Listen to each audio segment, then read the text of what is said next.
Alhamdulillahi Rabbil Alamin, wassalatu wassalamu ala Rasulillah wa ala alihi wa ashabihi ajma'in wa ma ba'd. Assalamualaikum warahmatullahi ta'ala wa barakatuh. Mga minamahal na kapatid sa pananampalatayang Islam, tayo po ay nagpapatuloy sa pagtalakay sa paksang pinamagatang ang mga dakilang katangian ni Prophet Muhammad sallallahu alaihi wasallam. Sa paksang ito ay tatalakayin po natin ang kabanata patungkol sa mga kababaang loob at pagpapakumbaba ni Prophet Muhammad sallallahu alaihi wasallam. So, ang paksaan natin ay yung tinatawag na tawadu'uhu sallallahu alaihi wasallam. Ang kanyang pagpapakumbaba. Okay? Ang tawadu ay ito yung tinatawag na pagiging malumanay ng kalooban ng isang tao sa kanyang mga pakikitungo sa kapwa o sa mga tao at pagpapakumbaba sa kanila. Ito rin yung tinatawag na pag-iwas sa pagmamalaki sa mga tao at pagmamataas sa kanila. Yan ang tinatawag na tawadu, pagpapakumbaba. Ang propeta sallallahu alaihi wasallam ay nagpapakumbaba at isa ito sa kanyang mga lantarang mabubuting ugali na nakilala siya rito. An Umar bin Al-Khattab radhiyallahu ta'ala anhu qala Rasulullah sallallahu alaihi wasallam la tuturuni kama atratin nasara ibn Maryam innama abdun faqulu abdullahi wa rasuluh. Sinabi ni Prophet Muhammad sallallahu alaihi wasallam sa hadith ni Umar bin Al-Khattab na kung saan kanyang sinabi, huwag kayong magmalabis sa mga pagpuri ninyo sa akin.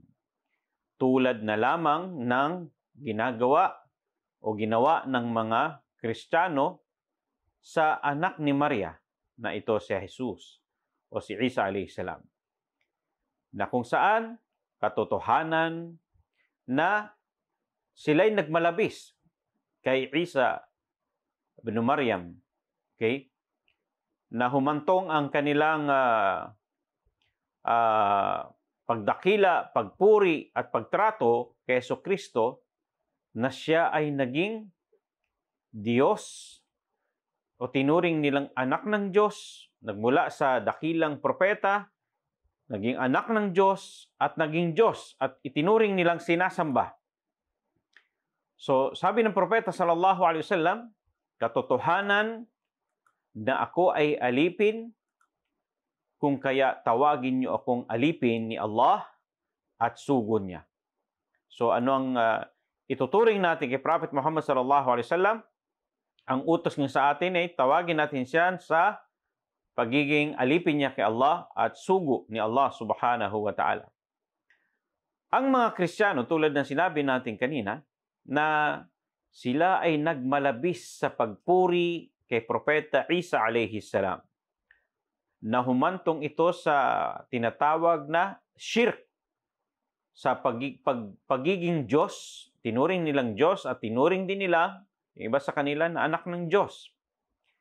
At luwalhatiin, subhanallah, luwalhatiin natin si Allah subhanahu wa ta'ala na malayo sa mga paratang nila laban sa magaganda at matataas na katangian ni Allah subhanahu wa ta'ala. At ang ating paniniwala sa pagka-propeta ni Isa alayhi salam, anuman ang kanyang mga nagawang himala, ang kanyang pagsilang sa mundong ito na isang himala, ang mga nagawa niyang himala at mga aral niya ay hindi hihigit sa tanda ng paniniwala natin na siya ay isang sugo ni Allah subhanahu wa ta'ala tulad ng mga naunang propeta. At ganoon din po, anuman ang mga himala ni Prophet Muhammad sallallahu alaihi wasallam, anuman ang kanyang mga nagawang kamangha-mangha, anuman ang taas na pagpuri sa kanya ni Allah subhanahu wa ta'ala at pagkilala natin sa kanya ay hindi hihigit sa tinatawag na posisyong ibinigay sa kanya ni Allah subhanahu wa ta'ala na kanyang kinlaim, siya isang sugo at propeta ni Allah subhanahu wa ta'ala at kailanman hindi natin siya ituturing na Diyos, katambal ng Diyos o kaya anak ng Diyos sa kabila ng pagmamahal at pagdakila at pagrespeto natin kay Prophet Muhammad sallallahu alaihi wasallam.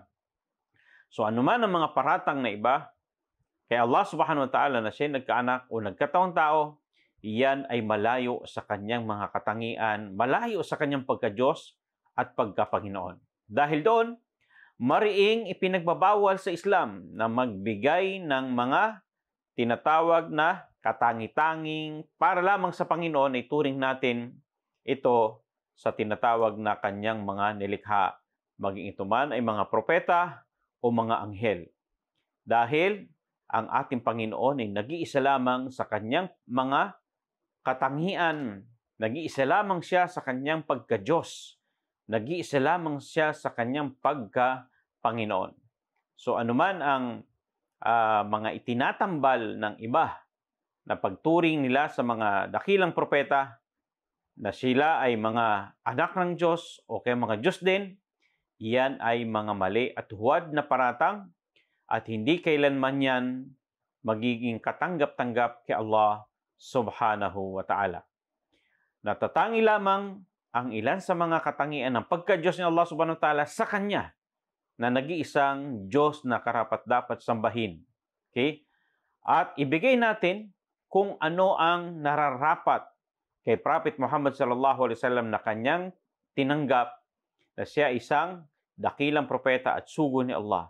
Ito'y tanda na si Prophet Muhammad sallallahu alaihi wasallam ay magpakumbaba dahil tinanggap niya kung ano yung posisyon niya at ibinigay niya ang dapat na pagturing natin kay Allah subhanahu wa ta'ala na kailanman ay hindi hihigit ang posisyon ni Prophet Muhammad sallallahu alaihi wasallam sa pinakadakilang propeta na pinakamainam na nilikha ni Allah subhanahu wa ta'ala, pero hindi kailanman hahantong sa aangat ang kanyang posisyon mula sa pagkapropeta at sa kanyang pagkasugo ni Allah subhanahu wa ta'ala na maging anak ng Diyos o kaya naman ay maging Diyos din na bilang pagtatambal kay Allah subhanahu wa ta'ala.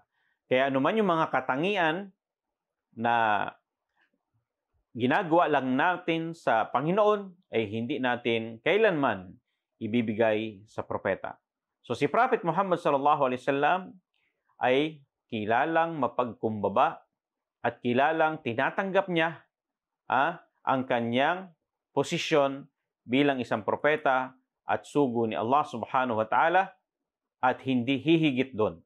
At ipinagbawal niya na humantong pa sa mga ganong bagay na mga nabanggit natin, kaya siya ay nagbigay ng halimbawa na wag nating gayahin ang mga Christian na labis ang kanilang pagpuri kay Propeta Isa alayhi salam na naging anak ng Diyos mula sa pagiging isang tunay na propeta at sugo. Pinuri ng pinuri at nagmalabis sila, siya naging anak ng Diyos at sa sobrang pagpuri, naging Diyos din po. Yan ang kanilang maling paniniwala patungkol po sa mga propeta. Kaya warning sa atin ni Prophet Muhammad sallallahu alaihi wasallam na anumang mga antas na narating ni Prophet Muhammad sallallahu alaihi wasallam, anumang mga matataas na posisyon na binigay sa kanya ni Allah subhanahu wa ta'ala na mga katungkulan ay hindi nararapat o hindi marapat na umabot ito sa pagkapanginoon o kaya naman ay pagka-Diyos. Si Prophet Muhammad sallallahu alaihi wasallam may kilala siyang mapagkumbaba na kung saan siya ang ating huwaran na dapat nating sundin sa kanyang mensahe at sa kanyang mga katuruan. At yon ay kung saan utos sa kanya ni Allah subhanahu wa ta'ala. Gawin siyang isang huwaran ng ating pananampalataya, pamantayan ng ating mga pagsamba at paniniwala sa nag-iisang Diyos. Okay?